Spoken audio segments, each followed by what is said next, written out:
spiritually speaking, is super powerful. I mean, if there's obstacles or challenges that you're experiencing in your life that just don't seem to be resolved through traditional prayer,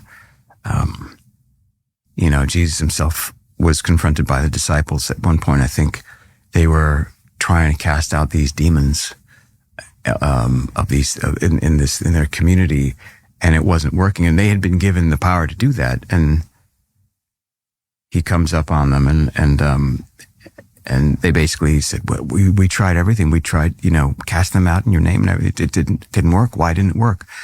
And he said, paraphrasing, some demons can only be cast out through prayer and fasting. And so there's it's like an extra superpower level that you get given when you commit to denying yourself the things that the body needs with the intention that you are offering something up to God. Have you experienced that? Yeah. I've there have been decisions that in my life that I'd really been, or not even people. I'll go even more personal.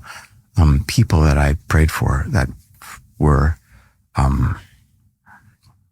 sick, were in like a comatose state, and through prayer and fasting, remarkably on a particular day that I did this, came out of it. And they, for like weeks, just unresponsive. Really? Yeah. Yeah, it's a game changer.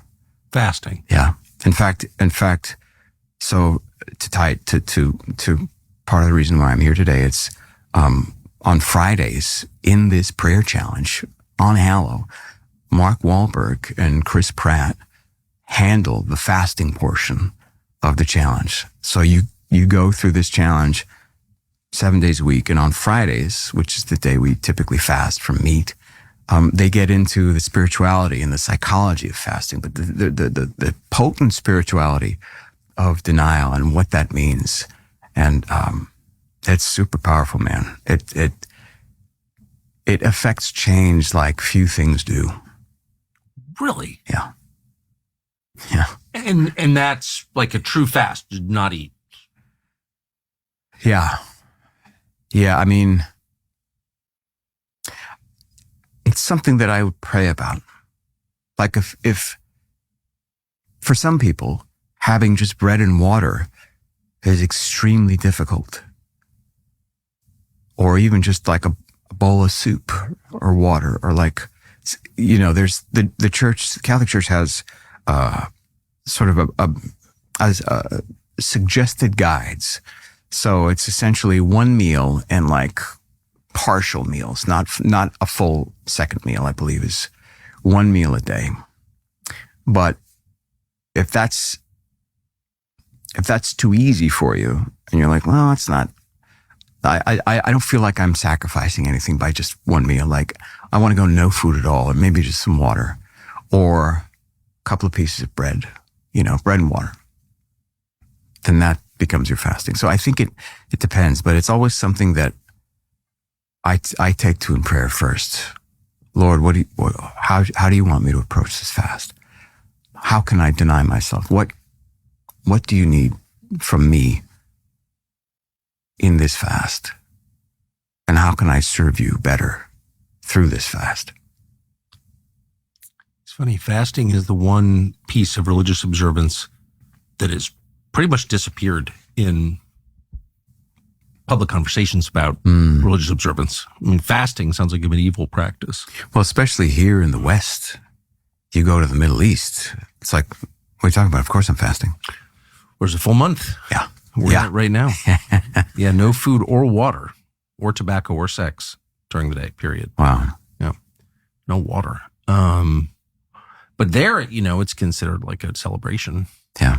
As you know. But well, I also find like even the Middle Eastern Christians, like the Orthodox, the Coptic Orthodox, they're much more culturally rigorous when it comes to fasting. Not just meat, but no dairy. And same thing with Muslims. No dairy, I believe no meat, no dairy, no oils. Like there's a number of different levels, but the same thing with the Christians in my family. Like, wow, we don't do, like Catholics don't do the no dairy thing, but, yeah, you're right. I mean, here in the West, it does make you wonder if you say you're fasting, people say, why? Then you got to explain, it's foreign. I mean, it's all over, the New Testament references to fasting. Yeah. And as you just said, it's not simply Christianity. It's like, it was just a feature of religious observance, like from the beginning of time. Yeah. And it's gone. And in the mainstream, it's gone. So you wonder, like, is there a connection between like eating and spiritual awareness? Clearly there is. Mm-hmm. Is there a connection between overeating and spiritual dullness? Maybe there is. And if you wake up and everyone's fat, which is true, including me from time to time, so I'm not judging. There's like a spiritual component there. No? Yeah. Or am I like, well, I mean, it's a crazy suggestion. One of the 7 deadly sins is gluttony. Yeah. Doesn't have to be food, but it can be. Like, how are you being gluttonous in your life? Is it, or are you hoarding things? If is it food? Like, is it just not putting any kind of boundaries on your satiety? Like, just like, you know what? And I think it's something that can fuel other sort of, leeches into breaking that spiritual connection to the divine. I mean, there's no doubt. One of the most striking things about having grown up and living in the modern West is realizing things later in life that are like glaringly obvious. And you think to yourself, like, how did I not notice that? Yeah. I mean, yeah. Of course, gluttony's bad, right? Greed is bad. Worshipping money is bad. These are all, violence is bad. These are all the things that I've realized in the last couple of years. It never occurred to me. Not one time. Well, then you see movies. I mean, here's the power of entertainment. You see a movie like Wall Street. You got Michael Douglas, who was a superstar at that time, height of his career. Greed is good. I mean, isn't that the phrase from that movie? Yeah, but the funny thing is, like, I'm old enough to remember when that came out, which I think was in the late 80s. 80s, yeah. And it was used, it became political immediately, and it was like, this is what the Reagan era is like, and they're all greedy and whatever. And so, of course, I was not a liberal, so I was like, oh, shut up. But I do think it's been almost 40 years. That was the last time I remember anybody in the United States saying greed was bad. That was the last time. Have you ever heard anybody say that? Maybe some like far out wacko protester or something, but no one you'd ever meet. Yeah. I don't think I've ever heard anybody say greed is bad since then. Have you? No. It's everywhere too. Yeah. It's everywhere. Which is maybe why you don't eating hear every day till you get fat, also bad. Again, not judging. I've been greedy and I've been a glutton, so like I'm not judging, but it's bad. Like, why not say? I don't know. Yeah. Sorry, I'm just coming to these very obvious conclusions. Well, I mean, I think luckily we have. I mean, that's what repentance is for. Yeah. In the Christian life, it's becoming aware of your faults and the way that you've hurt people or hurt yourself even. Yes. And if the body is truly a temple of the Lord, a reflection of the creation and of the creator God, and you're hurting yourself, then it's like, it's an affront to God, which is why things like gluttony are sinful, because But it also dulls you. It's like a bong hit or, 3 beers or something. It like keeps you from experiencing anything beyond yourself, kind of. Yeah. Yeah, you're now creating a wall around the ability to be connected to from the divine. It's like you're walling yourself off from God in a way. It puts cheesecloth over your whole. That's right.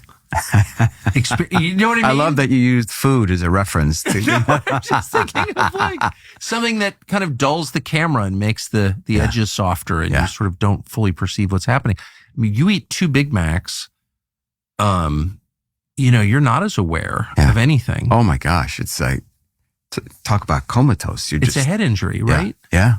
100%. And so fasting is the opposite. You're hyper aware. That's right.